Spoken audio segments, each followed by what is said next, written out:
और शुरुआत इस वक्त की बड़ी खबर के साथ। हिंसा के बाद हल्द्वानी पहुंचे हैं सीएम पुष्कर धामी। सीएम पुष्कर धामी ने हालात का जायजा लिया। हल्द्वानी पहुंचकर अस्पताल में घायल पुलिसकर्मियों से मुलाकात भी की सीएम ने। सीएम धामी पहले ही कह चुके हैं कि हालात पर नजर बनाए हुए हैं और दोषियों को बख्शा नहीं जाएगा, लेकिन हल्द्वानी पहुंचने के बाद उन्होंने वहां पर जो घायल पुलिसकर्मी हैं उनसे मुलाकात की है।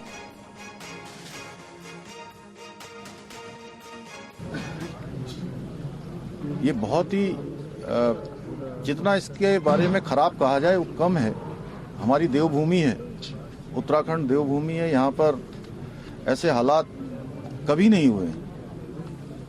इन्होंने देवभूमि की जो फिजा है, देवभूमि का जो माहौल है, उसको खराब करने का प्रयास किया है।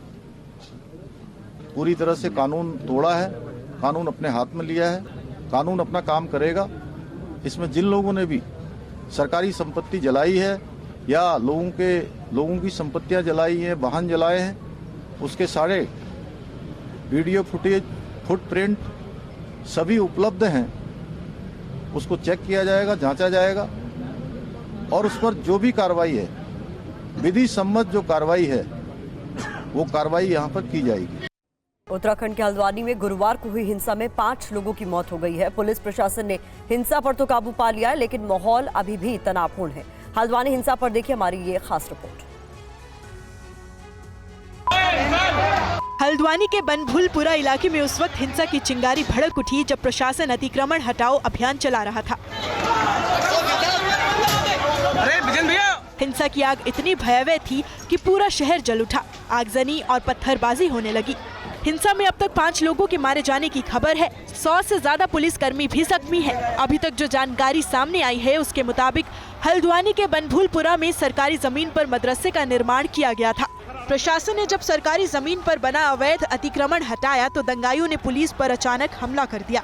हालांकि जिला प्रशासन का कहना है कि वो मदरसा नहीं बल्कि ढांचा था। इस प्रॉपर्टी पर, जो कि खाली प्रॉपर्टी है, जिसमें 2 स्ट्रक्चर्स हैं जो कहीं पर भी ना तो किसी धार्मिक संरचना के रूप में रजिस्टर्ड हैं, ना ही किसी प्रकार से मान्यता प्राप्त है। हिंसा की रोकथाम के लिए पूरे इलाके में कर्फ्यू लगा दिया गया। दंगाइयों को देखते ही गोली मारने के आदेश दिए गए हैं। पुलिस प्रशासन हिंसाग्रस्त इलाकों पर हेलीकॉप्टर से निगरानी रख रहा है। पूरे उत्तराखंड में हाई अलर्ट है। उत्तराखंड की मुख्य सचिव राधा रतूड़ी और डीजीपी अभिनव कुमार ने अस्पताल पहुंचकर घायलों से मुलाकात की है। उन्होंने उपद्रवियों के खिलाफ सख्त एक्शन की भी बात कही।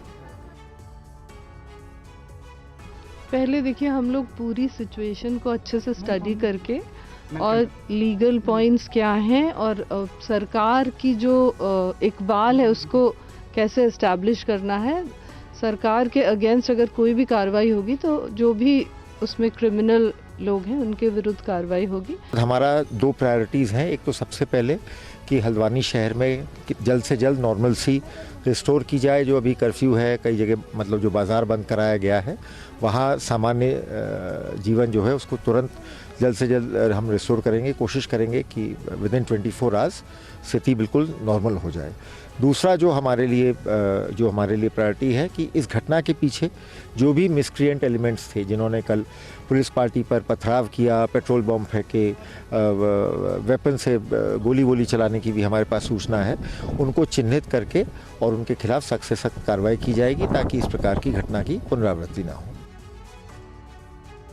और वहीं मृतक फहीम के बड़े भाई परवेज का कहना है कि फहीम की मौत भी गोली लगने की वजह से हुई है। परवेज ने कई गंभीर आरोप भी लगाए।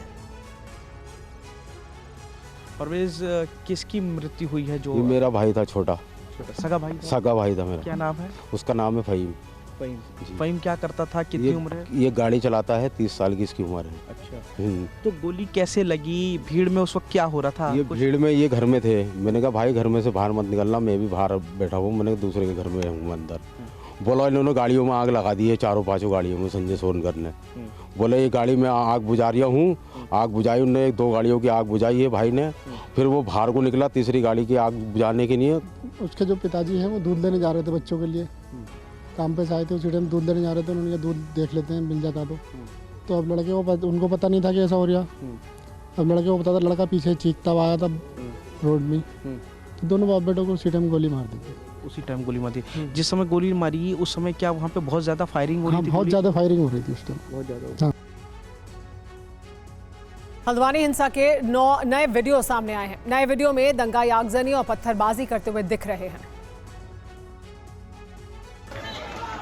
हल्द्वानी हिंसा का ये वीडियो नैनीताल की डीएम ने जारी किया है। वीडियो में दिख रहा है कि कैसे दंगाई आगजनी और पत्थरबाजी कर रहे हैं।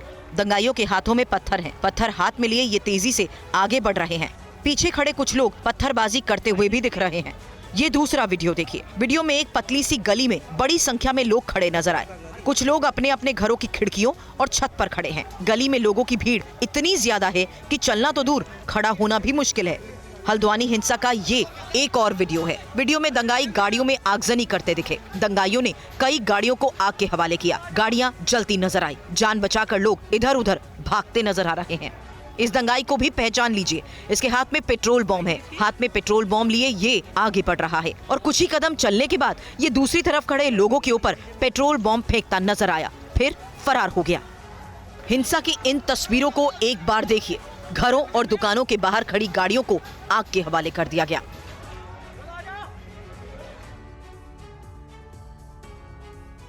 नैनीताल की डीएम वंदना सिंह का बड़ा खुलासा। भीड़ ने पेट्रोल बम फेंके, कहना डीएम वंदना सिंह का। थाने में अफसरों को जिंदा जलाने की कोशिश की गई। भीड़ ने थाने में जो पास खड़ी गाड़ियां थी उनमें आग लगाई। बड़ी मात्रा में with in half an hour इकट्ठा होकर जो है हमारी जो टीमें हैं नगर निगम की, उन पर पहला अटैक किया गया पत्थरों के माध्यम से। पत्थर बरसाने शुरू करे गए चारों तरफ जो छतें हैं उनके माध्यम से। मॉब जो था, अराजक तत्व, उनके द्वारा थाने का घेराव किया गया। थाने में हमारे मजिस्ट्रेट थे, हमारे पुलिसकर्मी थे, हमारे ऑफिसर्स थे, हमारी कुछ मशीनरी थी, टीमें थी, असला था, बहुत सारी चीज़ें थी। तो थाने को घेरा गया। थाने के अंदर जो लोग बैठे हुए थे उनको बाहर नहीं निकलने दिया गया। उन पर पहले पथराव किया गया, फिर पेट्रोल बम फेंके गए। थाने के बाहर खड़े वाहनों में आग लगा दी गई। उसका जो धुआं था आगजनी का, वो धुआं सारा थाने में भर गया और अंदर जो ऑफिसर्स थे उनको सफोकेशन होने लगा। तो पहले अनाउंस करा गया, आंसू गैस के गोले छोड़े गए। अनाउंस करा गया लाउड स्पीकर पर कि आप लोग डिस्पर्स हो जाएं, अन्यथा हमको बल प्रयोग करना पड़ेगा। टीवी9 भारतवर्ष संवाददाता पुनीत शर्मा ने उन पुलिस कर्मियों से भी बात की जिन्हें हिंसा के दौरान चोटें आई।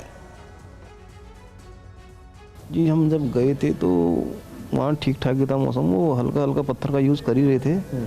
जब हम आ रहे थे घर को तो उनने छतों से अंधेरा अंधेरा हो गया था। मेरे ख्याल से लाइट भी चली गई थी उस टाइम। वो चारों तरफ से पत्थर मारने लग गए। गाड़ी से उतरे और गाड़ी से भागे, गली मलियों में भागे। कुछ वहाँ पर लोग मिल गए, फिर इधर को आ गए हम गांधीनगर साइड में कुछ वाल्मीकि समाज के लोग थे, उन्होंने फिर बाहर निकलवाया वहाँ से। जब अंदर घुसे तब तो कुछ नहीं हुआ था, हल्के फुल्के पत्थर आ रहे थे। जब तोड़ के वापस आए तो गलियों में चारों तरफ से वो लोग थे और वो लोग ईंट पत्थर ही मार रहे थे। समझ में ही नहीं आ रहा था कहाँ को जाए करके, गलियों में ही घूम रहे थे गलियों से। तो सारे पुलिसकर्मी छितर बितर हो गए, जिसको जहाँ जगह मिली वो भागे। हाँ, जिसको जहाँ जगह मिली वहाँ से अपनी जान बचा कर। लग रहा था आज बचेंगे? ना चांस तो थे नहीं बिल्कुल। ऐसा मैं तो सोच रहा था कि आज बच नहीं पाएंगे, लेकिन कुछ लोगों ने मुझे पकड़ के वहाँ से हटा दिया था, किनारे हटा दिया था। और जैसा कि जो डीएम ने वीडियो जारी किया उसमें भी दिखाई दे रहा है, हल्द्वानी हिंसा के दौरान पेट्रोल बम का भी जमकर इस्तेमाल किया गया। बनभूलपुरा के सबसे ज्यादा हिंसाग्रस्त इलाके से टीवी9 रिपोर्टर अभिजीत ठाकुर को भी इसके सबूत मिले हैं। आपको दिखाते हैं ये एक्सक्लूसिव रिपोर्ट। हल्द्वानी के बनभूलपुरा में जो कल हिंसा हुई वो सुनियोजित बताई जा रही है और प्रशासन इसकी जांच भी कर रहा है, लेकिन अभी जो तस्वीरें हम आपको दिखाएंगे उससे आपको साफ पता चलेगा कि किस तरीके से आगजनी में पेट्रोल बम का इस्तेमाल किया गया। रोड के किनारे जो बाइक पार्क थी उनमें से पेट्रोल निकाला गया। यहाँ पर आप देख सकते हैं कि ये बोतल है और इस बोतल के भीतर पेट्रोल भरा हुआ है और इन मोटरसाइकिलों से ही पेट्रोल निकालकर पेट्रोल बम तैयार किए गए। ये देख सकते हैं आप कि यहाँ पर लाइटर भी मौजूद है और इस बोतल में पेट्रोल भी मौजूद है। और बोतल कहाँ से इतनी संख्या में आए, क्योंकि कबाड़ी वाले जो बोतल इकट्ठा करते हैं, यहाँ पर आप देख सकते हैं कि इसका एक ढेर यहाँ पर पड़ा हुआ है। तो यहीं पर जितने मोटरसाइकिल थे उनमें से पेट्रोल निकाला गया, पेट्रोल बम तैयार किया गया और पेट्रोल बम थाने पर मारे गए, थाने के वाहनों पर मारे गए, जिसके बाद आगजनी हुई। पत्थरबाजी कहां से हुई उसकी भी तस्वीरें हम आपको दिखाते हैं। ये तो मोटरसाइकिल है जिनमें से पेट्रोल निकाला गया, पेट्रोल बम तैयार करके और आगजनी को अंजाम दिया गया। उसके अलावा अगर हम गलियों की बात करें तो जहां भी आपकी नजर जाएगी आप देख सकते हैं कि यहां पर आपको पत्थर बिखरे हुए दिखाई देंगे। बीजेपी नेताओं ने कहा कि उत्तराखंड में मजार के नाम पर जमीनों पर कब्जे किए गए हैं। ऐसे में उत्तराखंड में हुई कार्रवाई वाजिब है। किसी को कानून हाथ में लेने का अधिकार नहीं है, चाहे धार्मिक स्थिति से हो या किसी कारण से हो। उत्तराखंड में उत्तराखंड की सरकार सक्षम है, अगर कोई कानून हाथ में लेगा तो उससे निपटने की तैयारी भी सरकार ने कर ली है। जो कार्रवाई हुई वो बिल्कुल न्याय संगत थी, क्योंकि उत्तराखंड में खाली हल्द्वानी में नहीं, वहाँ पहाड़ों के अंदर तमाम जगह मजारें बना करके और ज़मीनों पर कब्जे, उसको एक अलग रूप देने का प्रयास हुआ है। वहाँ पर कुछ लोगों ने वहाँ पर आगजनी की, थाने का घेराव किया और मैं कहूँगा पुलिस ने अब तक काफ़ी संयत रूप में होकर के काम किया है। कहीं न कहीं सुनियोजित अंदर जैसे था, जिससे ये घटना उन्होंने घटी, लेकिन स्थिति ठीक है और उत्तराखंड सरकार इसको अच्छी तरह से निपट लेगी। यूपी के डिप्टी सीएम केशव प्रसाद मौर्य ने कहा है कि यूपी उत्तराखंड समेत कई राज्यों में अवैध कब्जों पर कानून के मुताबिक एक्शन चल रहा है। नहीं, वो बहुत चिंताजनक है, लेकिन इस प्रकार के उपद्रवियों से वहाँ उत्तराखंड की सरकार और वहाँ की पुलिस प्रशासन निपट लेगा और इस प्रकार की घटनाओं के लिए जो दोषी होंगे उनके खिलाफ कार्रवाई वहाँ की सरकार करेगी। कहा जा रहा है यूसीसी को लेकर ये पूरी प्लानिंग की। मुझे लगता है इसका ये अर्थ नहीं निकालना चाहिए। बहुत बड़ी संख्या में, चाहे वो यूपी हो, चाहे उत्तराखंड हो, चाहे अन्य कई राज्य हों, तमाम अवैध रूप से कब्जे किए हैं तो वो कानून के अनुसार खाली कराए जाते हैं। अगर उसमें किसी ने उपद्रव किया होगा वो पुलिस वहाँ की कार्रवाई करेगी। ये संविधान इस देश का सभी को अपने धर्म का पालन करने की अनुमति देता है और इस धर्म में, इस देश में हमेशा से संयम रखा है इस बात को लेकर के। तो मैं मांग करूंगी प्रदेश सरकार से उत्तराखंड की कि इस मामले की जांच होनी चाहिए और इस मामले में सख्त कार्रवाई होनी चाहिए जिन्होंने वहाँ के सद्भावना को बिगाड़ने का प्रयास किया। वहीं हल्द्वानी के विधायक सुमित हृदयेश ने हिंसा के लिए स्थानीय प्रशासन को जिम्मेदार ठहराया। उन्होंने कहा कि इस मामले में जल्दबाजी की गई। ये तो बहुत बड़ी चूक है प्रशासन और जो प्रशासनिक अधिकारी हैं जिनका बड़ा उतावलापन है, क्योंकि अभी वो जब कोर्ट अप्रोच जिन लोगों ने करा था उन्हें 14 तारीख की डेट उनके पास थी, लेकिन जल्दबाजी में और बिना कॉन्फिडेंस में लिए हुए वहाँ के जो लोग हैं, जो मौजूद लोग हैं, जो उनके मौलाना लोग हैं, तो उनको कॉन्फिडेंस में लेके बात करी जाती है। आप एकदम वहाँ पहुँच जाते हैं और बिना इन्फॉर्मेशन के और ऐसी कार्रवाई को अंजाम दिया, लेकिन अनुचित हुआ जो भी हुआ। आज आज़ादी के बाद से आज तक कभी हल्द्वानी शहर में ऐसा हमने कभी नहीं देखा। उत्तराखंड सरकार के पास पूरे सबूत आ गए, ये पहले से सुनियोजित था। और दूसरी बात है, ये अनायास कुछ भी नहीं था।